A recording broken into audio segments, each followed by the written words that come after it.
Dragon Age 2 is going to be about consequences, a game about making hard decisions. As we talked about the plot for Dragon Age 2, it really came down to two potential stories. One, which felt a lot like Dragon Age Origins, and the second, which delved into a lot more about the actual lore and history of Dragon Age 2. The second option was the tougher option to tell. But we felt that Dragon Age needed to explore some different directions and some different ways to tell story. Hawke, the man or woman that the player steps into the shoes of, is a refugee, someone who escaped the Blight and spawned a legend. Hawke is going to be a different character based on the actual dialogue options you pick. And that was a lot of fun trying to come up with the good guy character who's going to sacrifice himself to do the right thing for others, and the much more aggressive, I'm going to, do whatever it takes kind of character. And of course it wouldn't be Dragon Age without the snarky, sarcastic humor. She fills her days making poisons and cake. Tell me you didn't try the cake. How did he rise to power? How did he become the Champion of Kirkwall? What's brought the city and later the entire world to the brink of war? These are questions that need to be answered. It's like one of those moments in history where people will talk about for centuries afterwards that I knew someone was there, or read stories about the people who were there. So the player gets to be there at that pivotal moment.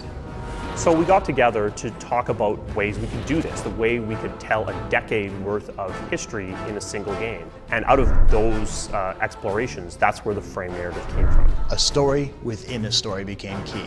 This is a technique you see in The Usual Suspects, you see it in Princess Bride. It's being told from the perspective of a character named Varric. He's a dwarven rogue storyteller. I've had gentler invitations. Varric knew the player, and he's telling the story to Cassandra, who is a Templar investigator who is trying to figure out what happened. Time to start talking, dwarf. They tell me you're good at it. What he doesn't always tell the truth. Sometimes he begins telling the legend, the story that everybody knows about this character, Hawke, that was larger than life.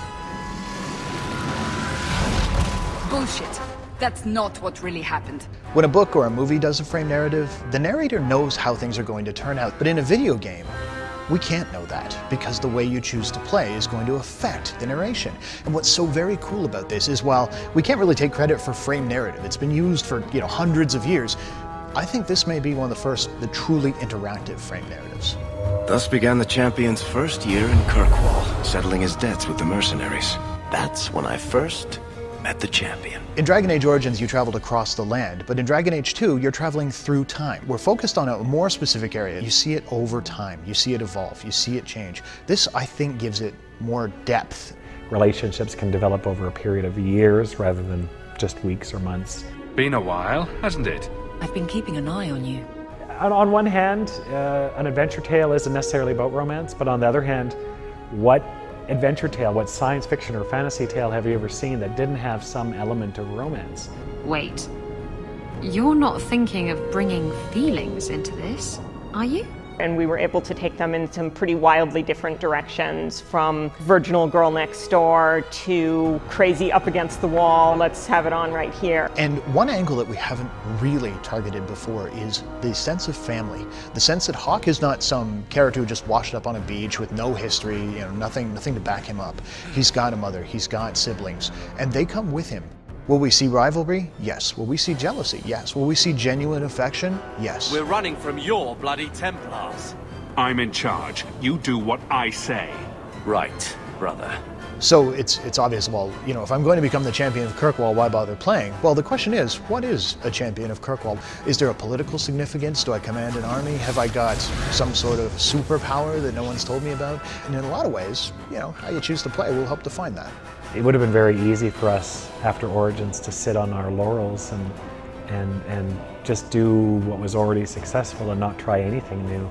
But I think the thing that BioWare does that's great is we're always interested in evolution.